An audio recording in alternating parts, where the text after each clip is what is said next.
Boa noite. Primeiramente, gostaria de agradecer a presença de todos aqui por aceitar o convite, que tem como personagem principal o professor José Pastore. Pastore, gostaria de agradecê-lo pela entrevista que nós realizamos há poucos minutos na sala dos professores para o TV Facens e convidar a todos a acompanhar essa entrevista que entrará no ar em pouco tempo e também os programas do TV Facens. Vou ler um pequeno currículo de apresentação do professor. José Pastore é doutor em ciência e PhD em sociologia pela Universidade de Wisconsin, dos Estados Unidos. É professor titular da Faculdade de Economia e Administração e da Fundação Instituto de Administração, ambas da Universidade de São Paulo.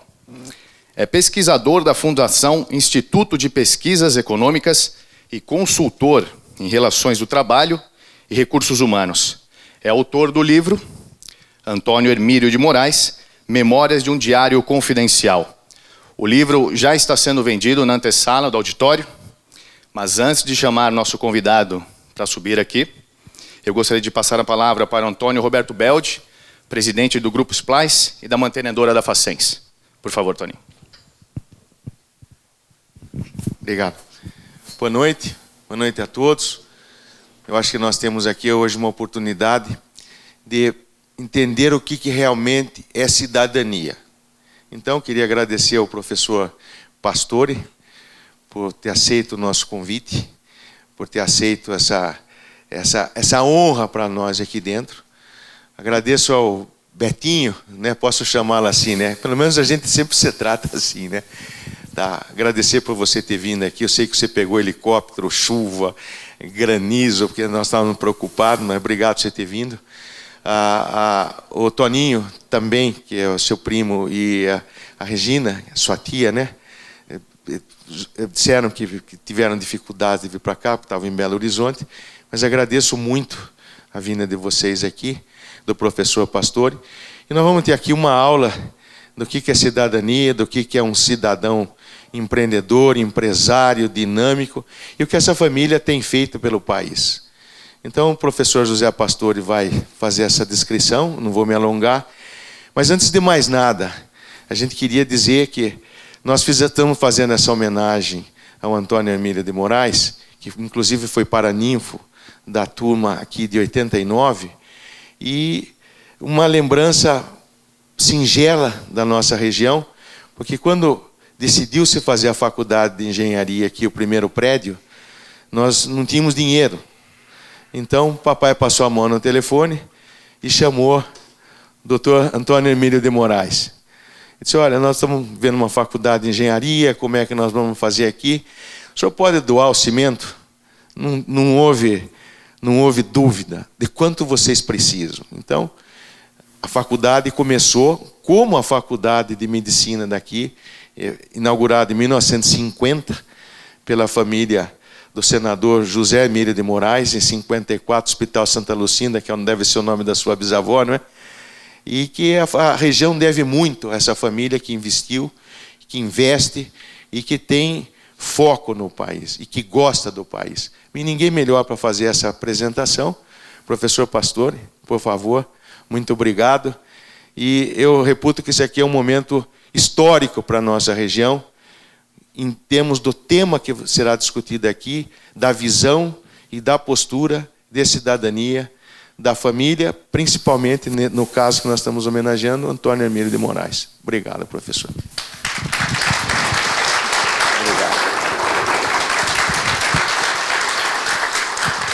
Obrigado.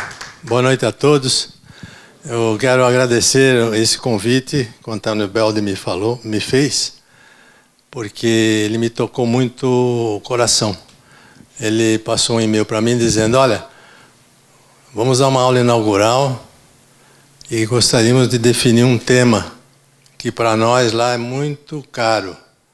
Qual é o tema? Antônio Hermílio de Moraes. Eu falei, nossa, esse aqui é o tema do meu maior amigo, o tema do meu irmão.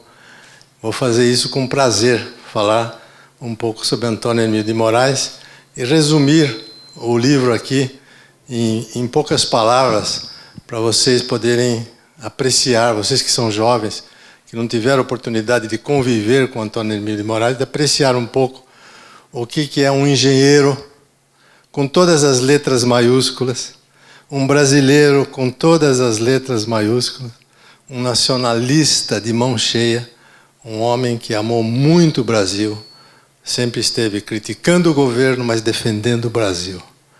Então é um grande prazer esse convite que o Antônio Belder me fez, e estou mais emocionado ainda aqui de ver o Betinho, neto do Dr. Antônio, aqui entre nós.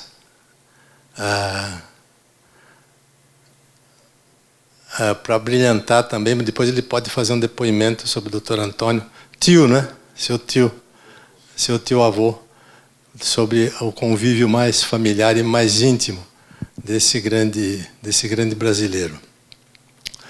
O Antônio Hermílio de Moraes se formou em engenharia nos Estados Unidos. E ele foi numa época, 1940, aquela época em que a guerra estava em pleno andamento, uma época de muitas dificuldades nos Estados Unidos, em termos econômicos, e muita conturbação também do ponto de vista político. O país estava no meio de uma guerra mundial. E a ideia que se tem é o seguinte: uma pessoa que vai estudar nos Estados Unidos, um país em guerra, talvez isso aí esteja afetando muito aquilo que ele vai aprender, está afetando muito a rotina da escola na qual ele vai estudar, deve estar afetando a disciplina nessa escola. No entanto, pelo que ele relatava, nada disso aconteceu na escola de Minas de Colorado, onde ele foi estudar. Um rigor enorme, disciplina de estudos fantástica, muita seriedade no curso, simplicidade também no curso, e ele mergulhou nesse curso de uma maneira feroz. Nunca tirou um dia de férias, mesmo no verão, ele aproveitava, fazia outros cursos, estudou muito, muito. Ele guardou até hoje os caderninhos da escola dele.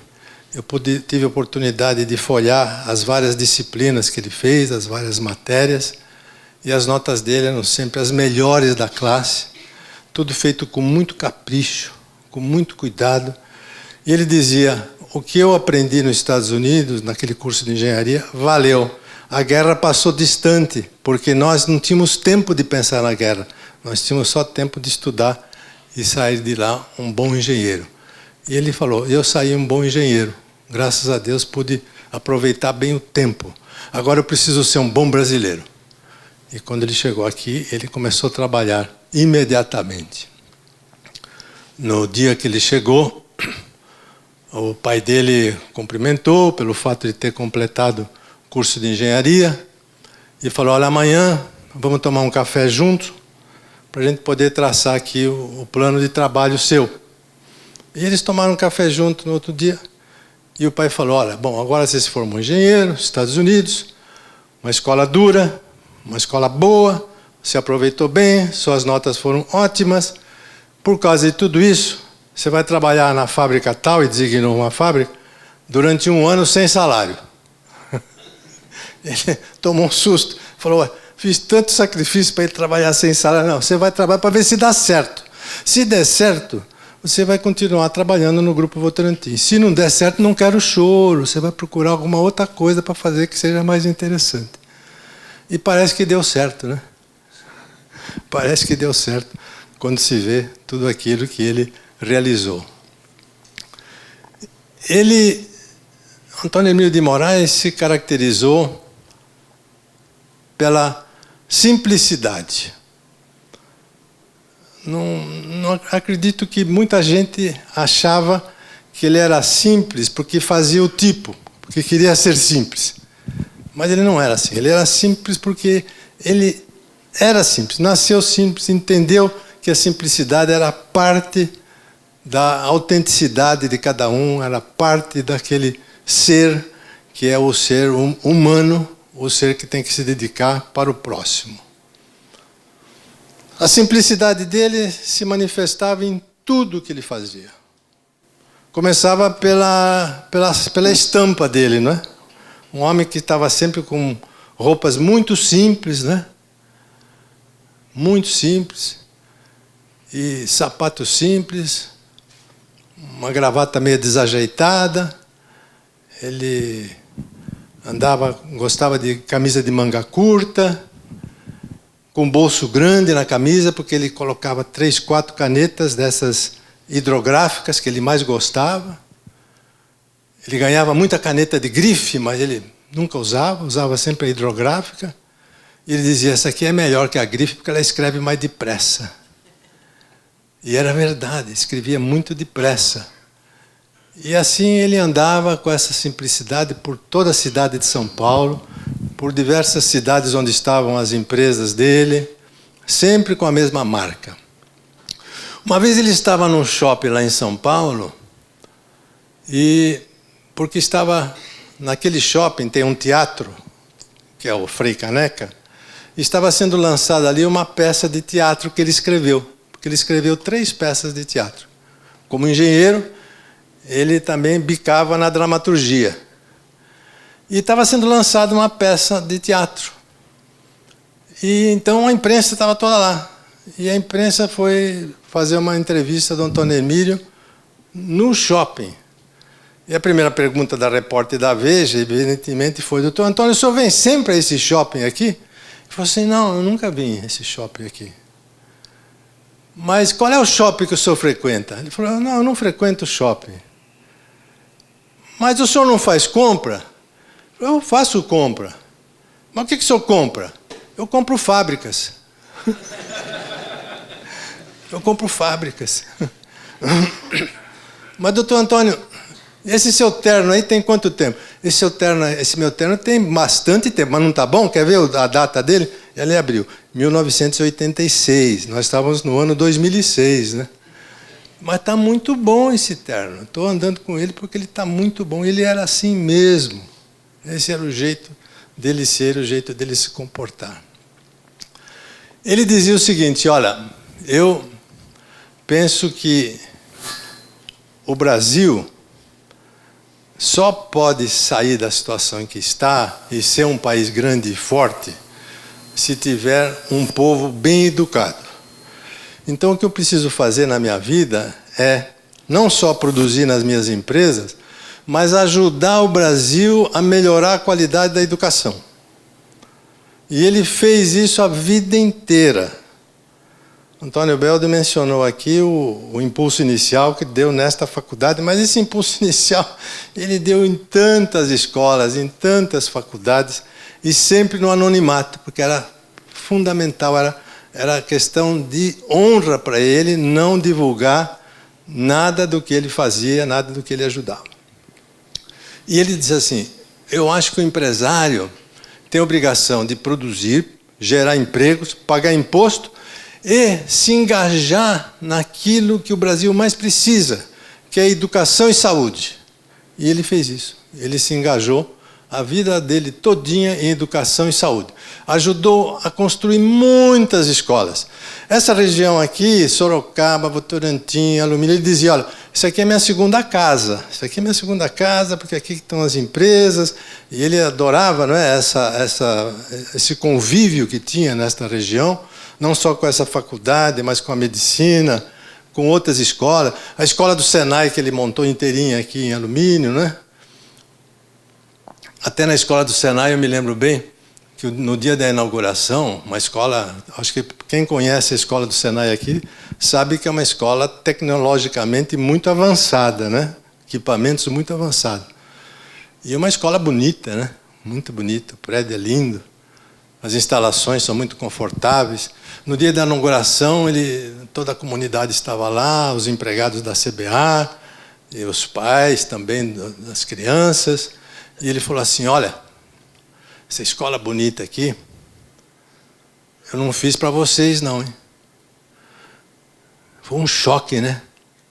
Vocês não estão pensando que eu fiz essa escola aqui para filhos dos pais dos funcionários da CBA.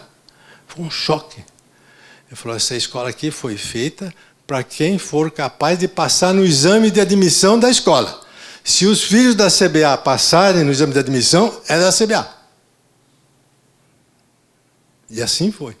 E até hoje, pelo que me consta, é esse o critério. O critério do mérito, o critério do talento, o critério da eficiência. Antônio Hermílio era um sujeito que ele era doentiamente ligado à questão de eficiência e de produtividade. Ele queria esses dois conceitos praticados por todas as pessoas e com muito empenho. Ele sempre dizia, produtividade é a mola mestre do progresso. Nós precisamos ser eficientes, não basta trabalhar muito, é preciso trabalhar bem, é preciso fazer bem feito. E ele ensinava e fazia questão de investir para que as pessoas aprendiam. Aqui na CBA mesmo, todos os filhos dos empregados aqui tiveram oportunidade de estudar, bolsas de estudo, todos têm esse apoio dele, porque dizia, é isso que vai garantir o futuro do Brasil. E na vida diária dele, estava sempre perseguindo eficiência e produtividade. Era muito interessante. Quando o Brasil entrava numa onda de recessão, ele era o primeiro que saía para falar para os empresários, gente, agora é hora de investir, precisamos investir, não pode parar de investir, tem que investir, porque essa onda vai passar. Ele estava sempre entusiasmando os colegas dele para investir, porque nós temos que gerar empregos, e gerando emprego nós vamos gerar renda, imposto. Sempre entusiasmando o empresariado. E dizia, investir com eficiência. Por isso ele era visceralmente contra políticas de subsídios. Ele dizia, subsídio vicia o empresário a uma esmola, e ele não se torna eficiente quando ele é alimentado por esmola. Essa era a ideia dele. Ele era contra subsídio. Não gostava de subsídio. Era a favor de eficiência. Com os funcionários dele, ele dizia o seguinte, se ele não sabe fazer uma coisa, eu vou ajudar ele a aprender, vou dar condições para ele aprender. Porque ele precisa fazer bem feito. A única coisa que ele não tolerava mesmo era a preguiça. Ele dizia, olha, preguiça é uma doença que não tem cura. Se o camarada errar porque errou e não sabe fazer direito, eu vou ensinar. Agora, se ele erra porque é preguiçoso, não tem cura. Esse aqui não tem, é doente e desenganado. Mas aquele que não sabia fazer tinha todo o apoio do Antônio Hermílio de Moraes. É um homem que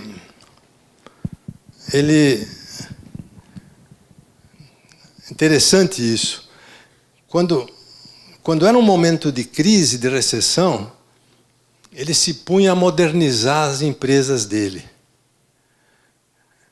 Uma coisa fascinante, porque na hora da crise, a primeira reação é, bom, vamos contrair tudo, vamos segurar. Ele não.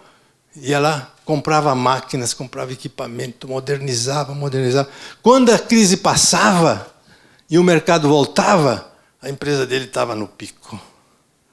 Estava tinindo em termos de produtividade, em termos de eficiência e modernidade. Assim ele fazia sempre, sistematicamente, com todas as empresas que ele tocava. Entusiasmando os empresários. Sempre dizia, nossa função é gerar empregos, produzir. Por quê? Nós só podemos ter um país sem inflação, essa é a teoria dele, se a prateleira estiver cheia. Se nós produzirmos bastante. Se nós não produzirmos bastante e faltar mercadoria, o preço sobe. Não tem jeito de combater a inflação senão pela expansão da produção. Então a doença do Antônio Hermílio era expandir. Expandir tudo que ele fazia, ele queria expandir muito. Veja o tamanho dessas empresas que ele tem por aqui, não é? O tamanho da CBA, da Votorantim, da fábrica de cimento, a Beneficência Portuguesa, né? O hospital que ele presidiu durante 40 anos, é uma imensidão de hospital. Expandir. Era a tônica do trabalho do Antônio Hermílio de Moraes, era expandir continuamente, gerar emprego e educar. Mas essa solidariedade que ele tinha com o jovem na educação e também na saúde, ele fazia uma restrição. Ele dizia o seguinte, olha, para rico eu não trabalho de graça, agora para pobre eu trabalho de graça. Porque eu preciso, como empresário, como cidadão, ajudar aquele que não tem as condições de vida para poder se manter. E ele ajudava. E ele trabalhava de graça e trabalhou de graça no Hospital da Beneficência Portuguesa durante 40 anos. Ele ia todos os dias de manhã na Beneficência Portuguesa, ficava lá, dava uma série de instruções. Quantas e quantas vezes ele voltava na hora do almoço, além dos telefonemas que ele dava para poder garantir o funcionamento adequado da Beneficência Portuguesa, que é um hospital que é destinado aos pobres, porque 2/3 dos pacientes da Beneficência Portuguesa são do SUS, são pessoas mais pobres. E ele dizia, para rico eu não trabalho de graça, mas para pobre trabalho com prazer. E quantas vezes eu fiquei com ele lá na Beneficência Portuguesa à noite. Ele tinha aquelas pastas para poder despachar, e cheques, e isso, aquilo, outro. E no final de tudo, ele falava, Zé Pastore, vão comigo até na enfermaria tal. Eu ia com ele, e lá ele sentava meia hora e ficava conversando com os pacientes. Todas as noites antes de sair para casa, 9:30 da noite, ele ia lá nas enfermarias coletivas, sentava lá, ficava conversando com os pobres. E eu uma vez falei para ele, Antônio, além de você fazer uma grande caridade para essas pessoas, de montar esse hospital, equipar esse hospital, manter um bom time de médicos e enfermeiros, ainda você tem um coração enorme que você vem aqui e dá um pouco de você caridosamente para essas pessoas. Ele virou para mim e falou assim, não, você está enganado.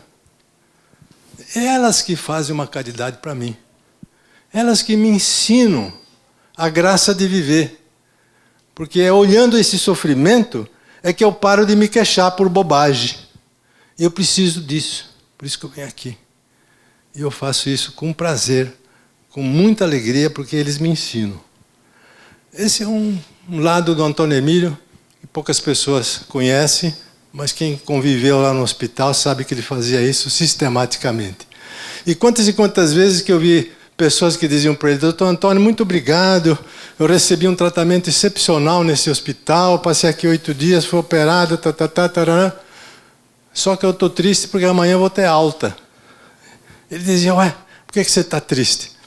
Eu estou triste porque aqui tem uma refeição de manhã, tem uma outra na hora do almoço, tem uma outra à noite, tem um chazinho ainda lá bem à noitinha, troca a cama todo dia, e lá no meu barraco eu não tenho nem cama. E ele virava para mim e falava, está vendo? O que nós temos que aprender? É isso que nós temos que aprender. Essa é a vida dos que sofrem e nós precisamos ajudar essas pessoas. E ele ajudava. O Antônio se referiu aqui ao anonimato, né? Anonimato era a marca dele, né? Ele ajudava as pessoas e as instituições, pelo que me consta, sempre com o dinheiro dele. Pelo que me consta, ele punha a mão no bolso dele para ajudar as pessoas. E ninguém ficava sabendo exatamente quem que ele ajudava. A secretária dele, que trabalhou com ele há muito tempo, a Valéria, trabalhou 30 anos, sabia de muitas coisas, mas não de todas. Porque em muitos casos, muitas vezes a pessoa chegava, olha, doutor Antônio, eu tenho um instituto lá de cegos, tal, será que o senhor podia me ajudar? Passa lá no escritório. Passava lá no escritório e fazia o cheque do bolso dele e dava para a pessoa. E ninguém ficava sabendo. Essa era a tônica dele não revelar, e fazia questão de não revelar para quem ele destinava a sua ajuda. Uma outra coisa veio a público, porque muitas vezes como se diz assim, era declarado pelo quem recebia. Quem recebia declarava que ganhou uma ajuda dele.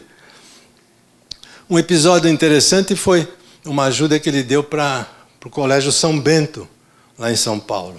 É um colégio muito tradicional, vocês já devem ter ouvido falar, o Colégio São Bento de São Paulo é um dos mais famosos que tem. Um sábado de manhã, o Antônio Emílio chegou lá no escritório dele, leu no jornal que o Colégio São Bento ia fechar, porque ele estava com os problemas de estrutura no prédio e os padres não tinham condições de reformar e não podia arriscar a vida das crianças ali no colégio e ia fechar. Ele não teve dúvida, ele pegou o paletó, saiu andando pela cidade, como ele sempre fazia, ele andava a pé por tudo que era lado. Nunca teve segurança, ele dizia, a segurança é Deus. Essa é a minha segurança. Foi lá, tocou a campainha do Colégio São Bento, veio um abade lá. Quem é o senhor? Eu queria falar com o superior aqui do colégio. Mas o senhor quer o quê dele? Não, eu quero falar um assunto aí que é do colégio aqui, porque o colégio parece que está com um problema de estrutura, e eu queria ver que tipo de problema. Mas o senhor vende alguma coisa? Ele falou, eu vendo. O que o senhor vende? Eu vendo ferro, vendo cimento, esse é o meu ramo. Não, então não tenho nada. E o frade não estava querendo deixar. Mas quem é o senhor? Eu sou Antônio Emílio. O frade não se tocou ali, sabe? Falou, mas o senhor quer vender? O senhor é do governo? Eu acho que o senhor é do governo. Não sou do governo. Aí vinha vindo o superior lá, ô doutor Antônio, entra aqui, vem cá, dê um café para ele, com biscoito. O que eu... Aí ele explicou, ele falou, olha, eu li esse negócio no jornal, esse colégio não vai fechar. Veja aí o que você precisa, que nós vamos consertar o colégio inteiro. Manda para mim as plantas daqui, eu peço para o meu pessoal olhar, e assim foi feito. Isso foi revelado porque um dos padres lá acabou falando, porque senão não seria revelado. Depois, quando veio o Papa, o Ratzinger, como é que era? O Bento XVI, precisou uma nova reforma, ele fez uma nova reforma, mas o jeito dele era esse, ele queria ajudar, principalmente coisas da educação, sem fazer alarde, sem fazer propaganda de absolutamente nada. Ele era uma pessoa realmente devotado para ajudar a causa da educação. E também um homem muito corajoso. Ele esteve presente na discussão dos grandes temas econômicos e políticos o tempo todo. O tempo todo ele esteve presente. E nos momentos mais críticos. Por exemplo, ele foi um crítico contumaz da política energética do governo Geisel, militar, que queria instalar no Brasil 3 ou 4 usinas nucleares. Ele saiu na frente, criticando, dizendo que não é a melhor opção. A usina nuclear é uma coisa perigosa. É uma coisa quando ela vence o prazo, 35, 40, 50 anos, a desmontagem de uma usina dessa é uma coisa complicada. O Brasil tem outras alternativas. Se o Brasil investir em hidroelétrica, e também acho que ele não vislumbrava a falta de água, né? Mas investir adequadamente em tempo em hidrelétrica, o Brasil tem uma imensidão de fontes energéticas à disposição que não precisa. E isso num governo que era um governo militar, um governo que não admitia a crítica de ninguém. E ele foi o primeiro que saiu na frente para criticar o programa nuclear. E conseguiu até brecar. Em vez de fazerem 3 usinas, fizeram uma usina. Agora parece que vão fazer a segunda, mas só agora. Ele dizia, não tem sentido gastar 30 bilhões de dólares naquele tempo, que era muito dinheiro, 300 bilhões de dólares hoje, para poder fazer uma usina nuclear se nós temos outra alternativa. E, além do mais, vocês querem instalar essa usina nuclear em Angra dos Reis, que é um lugar maravilhoso para turista, o Brasil pode atrair muito turista nessa região, está tudo errado. Ele era um homem corajoso de fazer isso. Ele foi o primeiro empresário que fez uma crítica ao regime militar e disse assim, está na hora de redemocratizar o país. E ele que lançou, como empresário, aquela grande campanha das diretas já. E percorreu o Brasil de norte a sul buscando democracia, lutando pela democracia. Um homem de muita coragem mesmo. E de muito patriotismo. Ele criticou tanto o governo que chegou uma hora que ele decidiu se candidatar a governo de São Paulo, a governador. Porque ele dizia o seguinte: eu só critico, eu não tenho mais moral de ficar criticando, agora eu tenho que me oferecer. Tenho que me oferecer para poder ver se consigo levar mais eficiência para a administração pública.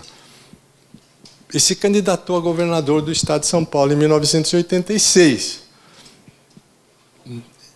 Estourou nas pesquisas, logo de cara. Ele ficou em primeiro lugar nas pesquisas durante meses a fio. Muitos meses ele ficou. No final é que ele caiu e Orestes Quercia passou na frente, o povo preferiu o Quercia e ele não foi eleito.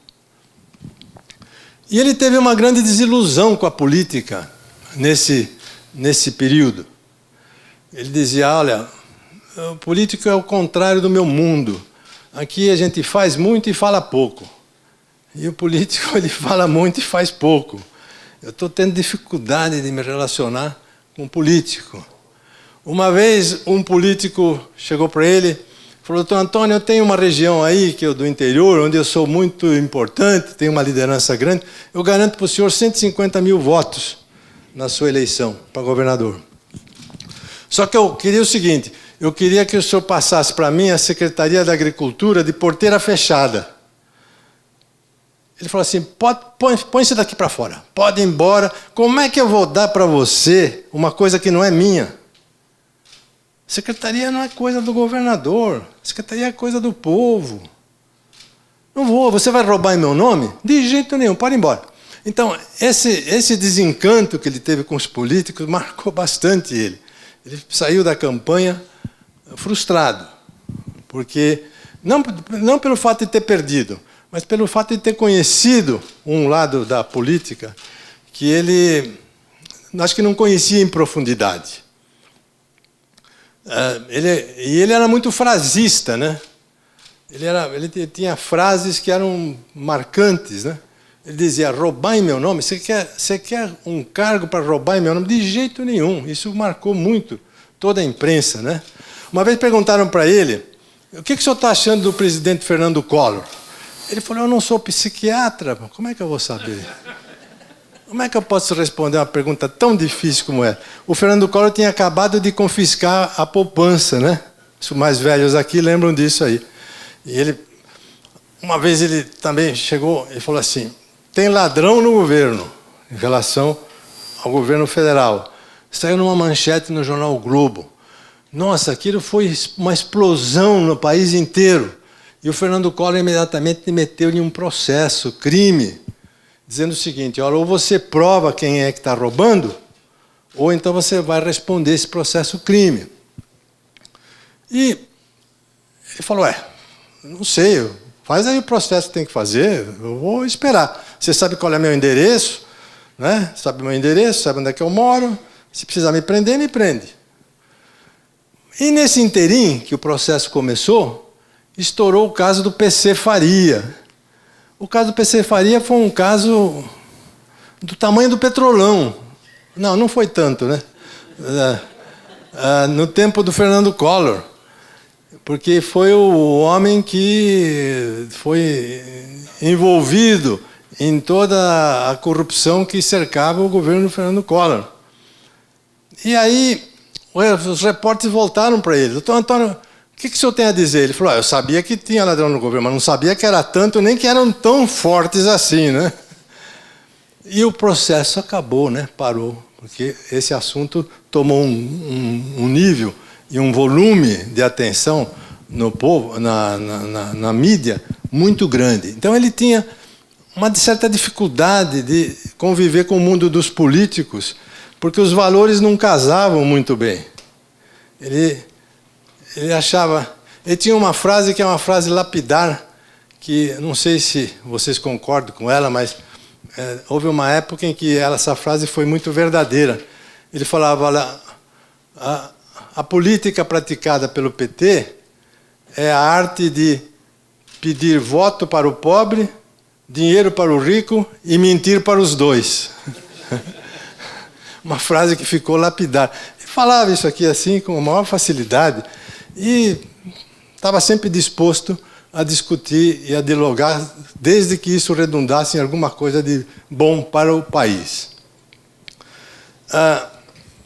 Uma outra coisa que eu posso contar para vocês é a respeito dos investimentos. O Antônio Emílio de Moraes foi um empresário que tudo que ele ganhou, ele investiu. Ele investiu para gerar mais empregos. A política dele era essa. Tudo que eu tiver de lucro, eu vou investir para gerar mais emprego. Mais empresas e mais emprego. E no Brasil. O compromisso dele era no Brasil. Uma vez havia uma discussão lá em Porto Alegre, eu estava presente, uma discussão na Federação das Indústrias a respeito dos investimentos brasileiros, que era preciso investir mais, avançar mais já está na hora quase, né, Antônio? Investir mais no Brasil para poder expandir mais o parque industrial brasileiro. E estava presente o Brizola, o Leonel Brizola. E o Brizola tinha uma ponta com o Antônio Emílio, porque ele dizia que o Antônio Emílio promovia o cartel do cimento, e com isso ele impunha preços, porque ele tinha muitas empresas de cimento, fazia acordos entre elas para impor preço. E aí o Brizola fez toda aquela crítica que devia fazer, e o Antônio Emílio perguntou assim: mas por que você, que me critica tanto, investe todo o dinheiro que você tem no Uruguai e não aqui no Brasil? Foi uma bomba, né? E a tônica dele era essa, de investir no Brasil, investir sempre aquilo que ganhava na geração de mais empregos aqui no país. Ele tinha algumas coisas muito interessantes, contraditórias, mas uma contradição que fascinava a gente. Por exemplo, nas empresas dele, e mesmo no hospital, ele era tecnologicamente avançado, estava sempre querendo saber qual era a melhor tecnologia. Então, saía um laminador de alumínio lá na Alemanha, ele já estava sabendo e já mandava comprar e queria instalar aqui na CBA, porque é um rolo maior, pode fazer papel de alumínio e tal. Sempre na Beneficência Portuguesa, no hospital, a mesma coisa. Saía uma tomografia nova, uma ressonância magnética nova. Ele era o primeiro a comprar, equipar, colocar para os pacientes poderem usar. Mas, na vida pessoal dele, ele usava muito pouca tecnologia. E era até avesso a certas tecnologias do cotidiano.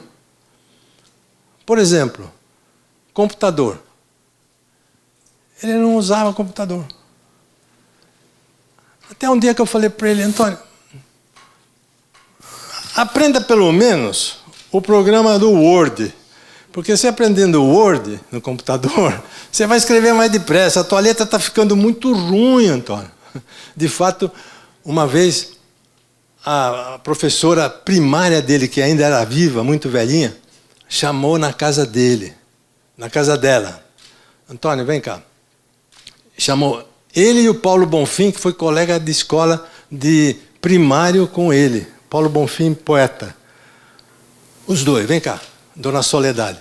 Ó, chamei vocês dois aqui, porque eu estou recebendo esses cartõezinhos de Natal que vocês mandam, e essa letra está muito ruim. Não é a letra que eu ensinei para vocês. Essa letra, não ensinei essa letra para vocês. Então eu queria que eles fizessem um curso de caligrafia para melhorar a letra. Então eu falei para o Antônio: Antônio, faz o seguinte, aprende o Word, pelo menos o Word. Bom, tá bom. Você está me enchendo para aprender esse tal de Word aí, vamos aprender. Como é que faz? Falei: ó, eu tenho um colega meu lá na USP que me ajuda de computador, o Luiz Silva. É muito bonzinho. Ele vem aqui de sábado e te ensina o Word. E o Luiz Silva foi lá, sábado, e começou a ensinar. Aí ele toca o telefone, liga para a fábrica tal, liga para a fábrica tal. Aí o Luiz Silva lá esperando, tal. Ensinou um pouquinho. Sábado seguinte, a mesma coisa, toca o telefone, fala com a fábrica tal, tá.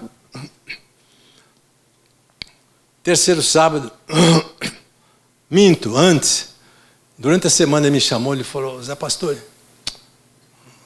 olha, esse Luiz Silva é um rapaz tão educado comigo, tão delicado.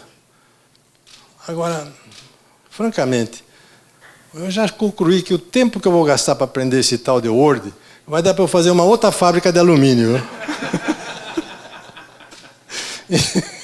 Então você que é amigo dele, fala com ele de um jeito aí que eu não vou ficar com o Word, vou ficar com a fábrica de alumínio. Ele tinha essa contradição, né? Até o fim da vida, ele usou aquelas máquinas calculadoras. Olha, ele usou régua de cálculo de engenheiro. Acho que a turma aqui nem sabe o que é essa garotada, né? Você sabe régua de cálculo. Régua de cálculo que os engenheiros usam na escola de engenharia para aprender, mas durante muito tempo. Depois ele passou para uma HP e ficou ali. Aquela maquininha de calcular. Ele tinha essas coisas, né?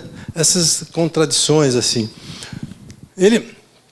A única coisa que ele tinha, que ele gostava assim, muito avançado, era relógio. Ele gostava muito de relógio. Ele era ligadão em relógio. Uma vez nós estávamos passando ali no centro da cidade, na rua 24 de Maio. Tem uma galeria lá que tem muitos relógios importados, bonitos. E ele se aproximou assim e tal, viu lá e perguntou para o vendedor: quanto custa esse relógio aí? O vendedor deu uma olhada para ele, no terno dele, no sapato dele. Falou: isso aqui não é para o seu bico, não. Vai andando, vai andando, vai andando. E ele foi embora. Nós fomos nós dois dando risada, né? Nós dando risada.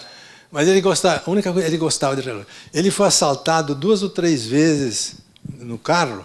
E os camaradas tiravam o relógio dele. Por quê? Camisa de manga curta, sem paletó, guiando o carro, né? E com a mão assim, é lógico, levava o relógio dele. E sempre relógios bons, interessantes. Eu perguntava para ele: levaram o quê? Não, isso aqui não. Ele não queria dar braço a torcer. Não é de estimação esse, não. Eu sabia que era, porque ele gostava muito do relógio. Era uma coisa que ele, até o final da vida, ele cultivou. Mas as coisas, tecnologicamente falando, digamos, as mais corriqueiras do cotidiano, ele não tinha isso como parte da vida dele. Ele era sempre muito humilde em tudo que fazia. O Antônio Beldi estava contando o caso de um carro, de um Santana, né? Um Santana 65 que ele tinha. Por volta de 1990, ele tinha uma caravana. E falou um dia para mim: Zé Pastor, eu decidi trocar meu carro. Eu falei: estava na hora, porque essa caravana aí está batendo pino faz tempo. Ele dirigia sempre o carro nas estradas, tudo, né? Eu falei: trocou por quê? Eu peguei um Santana 65. Foi para trás, esse Santana aí. E ele falou: esse Santana é muito bom, é um carro fácil de guiar, direção leve. E aí vinha no finalzinho, ele falava assim: muito econômico, viu? Gasta pouca gasolina esse carro aqui. Os filhos dele, num dos aniversários, deram um Volvo para ele. E ele nunca tirou da garagem. Então os filhos puseram um apelido no carro de Devolvo. Porque ele não saía com esse carro. Ele saía com o carro que ele gostava. Ele dirigiu até onde pôde. Quando ele ficou doente, aí não teve mais jeito, ele parou de dirigir, mas ele sempre dirigia em São Paulo, sem guarda-costas, sem nada, e gostava de andar pela cidade a pé, se divertia muito com o pessoal que parava ele na rua. Muitos eram para brincar com ele, outros eram para pedir uma internação no hospital, e ele atendia sempre a todos, e nós sempre andávamos a pé ali no centro da cidade de São Paulo, sempre com o espírito aberto. Uma vez, ali na Barão de Itapetininga, tem um daqueles fotógrafos lambi-lambi, né? E quando o fotógrafo viu que nós íamos vindo assim, o fotógrafo virou para ele: você é Antônio Emílio, né? Peraí, deixa eu tirar uma foto aí que eu vou pôr no meu mostruário aqui. Peraí. Ele falou: eu, Antônio Emílio? Você tá doido, rapaz? Você acha que o Antônio Emílio vai andar assim na cidade, sem guarda-costas, sem nada? Aí o fotógrafo falou: então vai embora que eu tenho mais coisa para fazer. E ele ia para o escritório dele se divertindo com essas pequenas coisas que faziam a alegria dele. Ele escreveu 3 peças de teatro. Por quê? Porque ele achava o seguinte: Ele dizia o seguinte: olha, todo domingo eu publico um artigo na Folha de São Paulo. Ele publicou 900 artigos na página 2 da Folha de São Paulo. 900 artigos. Ele falou, mas o que acontece? Eu estou procurando passar ideias, passar valores para a juventude, mas eu acho que não está dando efeito. Demais, o jornal sabe como é que é. Falou, leu no domingo, depois já joga fora, morreu. Ele falou, eu acho que eu vou fazer uma coisa diferente. Eu vou escrever umas peças de teatro através da qual eu vou passar uma mensagem carregada de emoção. Porque a dramaturgia permite você carregar de emoção. E aí, chocando o povo assim, e chocando, eu vou conseguir passar os valores da retidão, da transparência, da honestidade, do trabalho, da produtividade, da eficiência, etc. E ele não era, ele é engenheiro. Vocês estão aprendendo engenharia. Agora vocês já imaginaram se de repente alguém pedir para vocês, escreva uma peça de teatro. Com aquilo que vocês estão aprendendo nesse curso aqui, acho que não vai dar para ir muito longe, não é? Mas ele, como engenheiro, ele falou assim, bom, eu tenho que pedir ajuda, né? Então ele desenvolveu o enredo, desenvolveu a trama, não é? E pediu ajuda para algumas pessoas que são do ramo. O primeiro que ele pediu ajuda foi o Marcos Caruso, que é um autor e ator bastante. O Marcos ajudou ele a fazer o sketch final, né? Depois ele pediu ajuda para o Juca de Oliveira. Depois ele contratou no elenco dele a Irene Ravache, contratou o Rogério Frois, contratou o próprio Marcos Caruso, contratou a Jussara Freire, vários artistas bons que ajudaram ele a desenvolver, ou seja, colocar na linguagem dramatúrgica aquilo que ele tinha na cabeça. Mas o que ele pretendia com essas 3 peças? A primeira peça ele escreveu para combater a ciranda financeira, porque ele achava um absurdo ganhar dinheiro com dinheiro. Ele dizia o seguinte, a gente tem que ganhar dinheiro produzindo bens, produzindo comida, produzindo metais, produzindo tudo aquilo que é necessário para o ser humano, e não ganhar dinheiro com dinheiro, juros sobre juros sobre. Então, ele escreveu uma peça para poder combater isso e vender para a juventude a ideia da importância do trabalho produtivo, que gera emprego. Ele dizia, vê esses camaradas de banco, às vezes o camarada abre aí um banquinho, uma agência aí com meia dúzia de funcionários, ganha mais do que eu na CBA, que tenho 6.000 funcionários, que tem um trabalho enorme, mas é assim, esse trabalho que eu faço é o trabalho que gera mais empregos. Então a primeira peça chamava Brasil S.A. para combater a ciranda financeira. A segunda peça ele escreveu, chamada SOS Brasil, para fazer uma crítica ao regime e ao sistema de saúde do SUS no Brasil. Até hoje, nós estamos nessa calamidade. Então, ele quis usar a experiência da beneficência portuguesa dele que ele tinha, para denunciar coisas que poderiam ser mudadas, coisas que na saúde podiam ser feitas de uma outra maneira, sem gastar muito, e maneira mais eficiente, sem desperdício. Então, ele fez essa peça para transmitir esses valores. E a terceira peça ele escreveu para transmitir os valores da educação, que era o mote principal dele. Ele escreveu uma peça levando em conta a necessidade dos empresários, além de produzir e pagar imposto, investir em educação, como ele fazia. Como ele não podia dizer, olha, eu estou fazendo isso, faço igual eu faço, ele procurou, através da peça, Acorda Brasil, que era o nome da peça, a estimular os empresários a entrarem na educação. As 3 peças, por incrível que pareça, foram um sucesso de bilheteria. Todas elas tiveram 70, 80, 100 mil espectadores que viram e gostaram bastante. E ele se sentia realizado com isso, pelo fato de poder penetrar mais na alma do povo. Ele falava assim, é claro que no jornal tem 1 milhão de exemplares do domingo. Ele falou, mas de 1 milhão de exemplares, talvez 100 mil leiam o meu artigo. Dos 100 mil, 1.000 talvez goste. E desses 1.000, uns 2 ou 3 guardam. Você é um deles, o artigo. O resto vai embora. A peça não, ele falou assim, nós vamos entrar nos lares das pessoas 70, 80 ou 90 mil pessoas, mas elas vão ficar com essa mensagem guardada por mais tempo dentro de si. Essa é a razão pela qual Antônio Hermílio se manteve durante algum tempo como dramaturgo, né? Como autor de teatro. Bem, está na hora de encerrar. Eu queria dizer que, para mim, é um prazer falar sobre esse homem, esse amigo, esse irmão, porque ele foi um exemplo de empresário, foi um exemplo de cidadão, foi um exemplo de brasileiro, foi um exemplo de honestidade. Eu acho que todas essas virtudes são as virtudes que estão faltando nos dias atuais e são as virtudes que sustentam um país, seja ele qual for. Não vem com essa história de que está o mundo inteiro assim. Não está, não.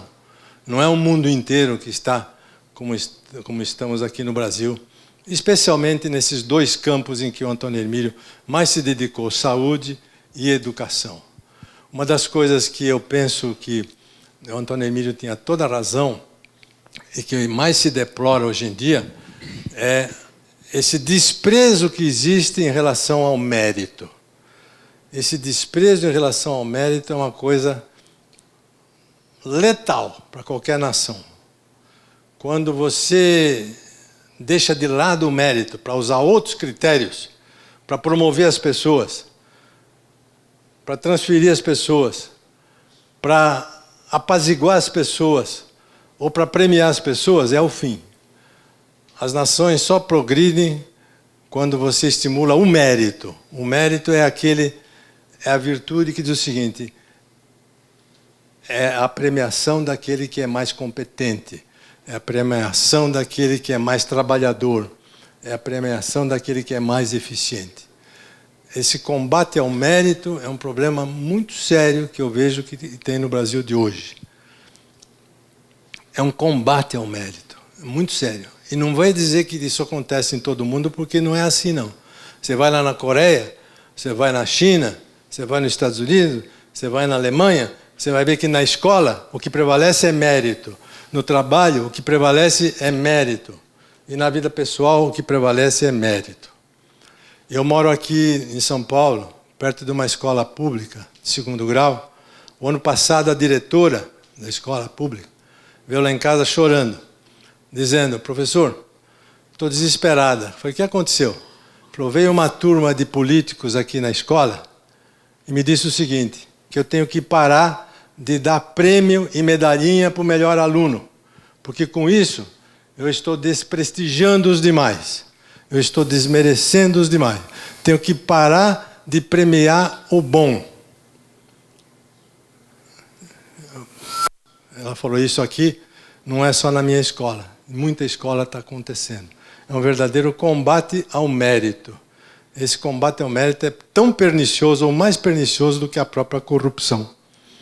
E essa busca de valorizar o mérito e o talento e o esforço e a educação foi a cruzada de vida do Antônio Hermílio de Moraes. Foi isso que me fez apreciar esse homem profundamente, porque ele praticou isso e ele disseminou isso no Brasil enquanto ele pôde viver. Tenho certeza que ele ficaria contente se pudesse estar aqui com vocês, ver essa juventude aqui, toda essa garotada que provavelmente trabalhou o dia todo e vem aqui à noite querendo estudar, querendo melhorar, porque acredita que sendo melhor na sua profissão vai ser melhor para a sua vida e vai ser melhor para o país. Tenho certeza que ele sairia daqui muito contente, como eu estou saindo daqui contente com esse convite e com essa oportunidade de conhecer vocês. Boa sorte para vocês. Obrigado pela atenção, hein?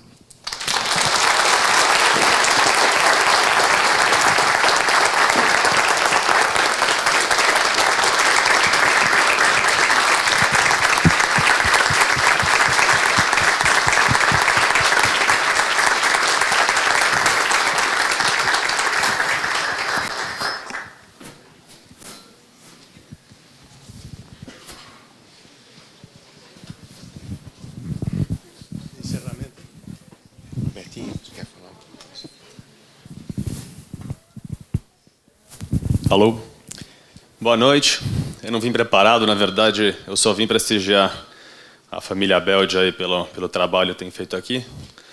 Eu não gosto muito de falar de nós mesmos, né? Prefiro falar dos outros. Então, vou falar da história do Antônio Belde. Mas acho que o que vale foi esse final que o professor falou. A minha família, meus antepassados faleceram imaginando o Brasil superpotência, desde o senador, morreu na década de 70. O Brasil não chegou lá. Meu tio Antônio também sonhava com isso, o Brasil não chegou lá. E agora está nas nossas mãos, porque em 50 anos o Brasil vai ser um país de população velha e está caminhando aí para uma armadilha de renda média, que é abaixo aí dos 20 mil dólares, se ele não crescer. E a gente está competindo com Coreia, com China, com Japão, com todos esses países e não estamos chegando lá. E não vai ser desprestigiando o mérito, nem o trabalho, ou os atalhos, que foi o que sempre o Antônio Hermílio quis fazer, sempre não buscar atalhos para chegar no sucesso, sem corrupção, sem esqueminha, sem jeitinho brasileiro, que a gente vai conseguir ganhar essa corrida. E a gente está vendo nossos vizinhos aí como é que estão. Então, acho que eu queria passar essa mensagem para vocês, que a gente é jovem, eu também tenho 29 anos, o trabalho e a mudança do país está nas nossas mãos, porque não tem por onde fugir, a não ser se você quiser morar fora, mas acredite que não é a mesma coisa do que trabalhar por onde você nasceu. Então, acho que é essa mensagem que o professor deixou no final que eu acho a mais importante. Não só valorizar o passado, sim, mas olhar para frente, trabalhando, ver o que está tudo errado e buscar os bons exemplos. A imprensa do Brasil só mostra os maus exemplos. Mas os bons exemplos que vocês vão conseguir pesquisar na internet e se inspirar para ser alguém melhor. Porque, no final, quem enriquece ou prospera com esses atalhos, no final não consegue ser, acho, realizado por completo, que foi o que o Antônio Hermílio sempre buscou fazer. Sempre perguntava para ele por que ele estava trabalhando, por que investia em alumínio, que era um negócio já não tão bom quanto os outros negócios do grupo. Ele, não é para ganhar dinheiro, é para trabalhar, para produzir, estou produzindo, é isso que importa. Então, acho que era um propósito. Então, cada um de vocês tem que ter um propósito na vida, seja ele qual for, ficar rico trabalhando, ajudar os mais pobres, trabalhar numa grande empresa para fazer ela ser melhor, ser político, que a gente precisa de bons políticos hoje. Acho que é um pouco disso que é a mensagem que é a melhor mensagem que o seu pastor falou. Então, obrigado.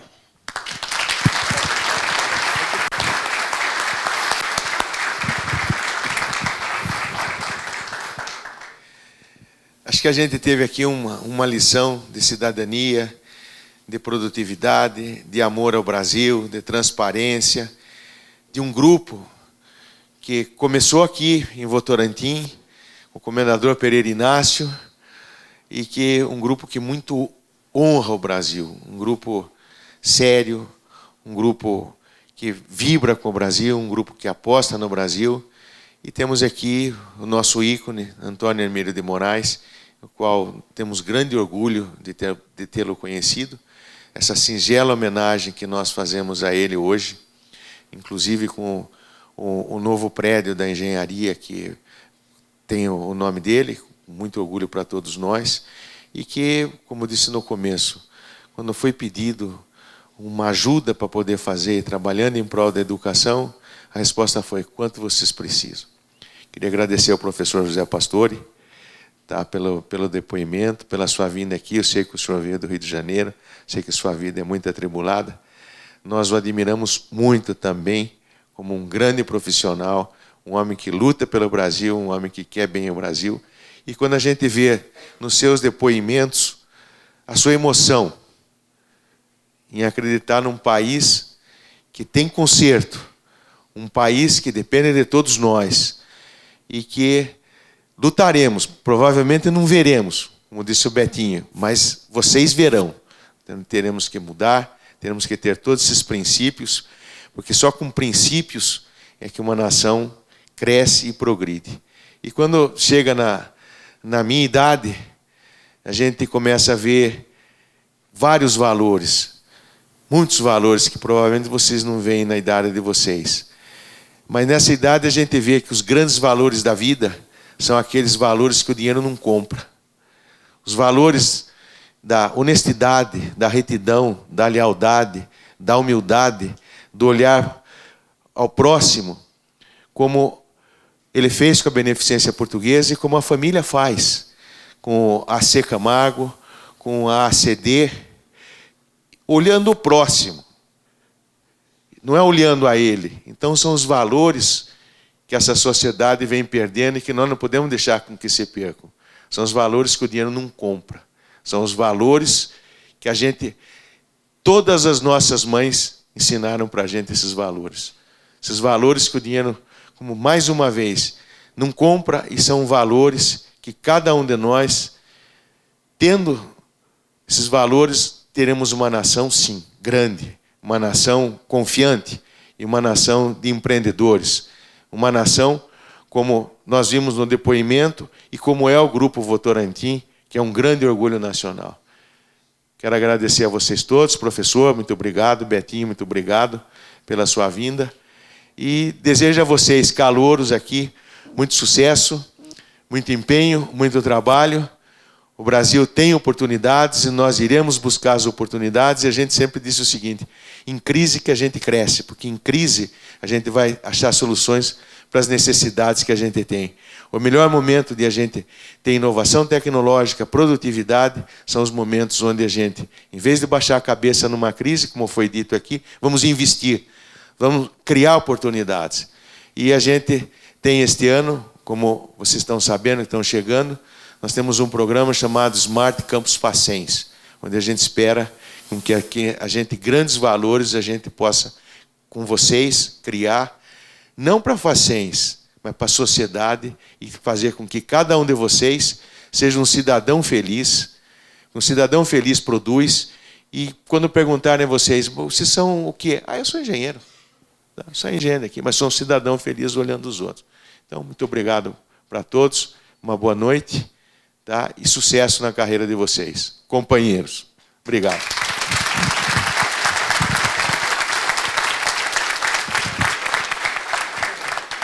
Está encerrada a aula inaugural, mas agora retomem as suas aulas normais.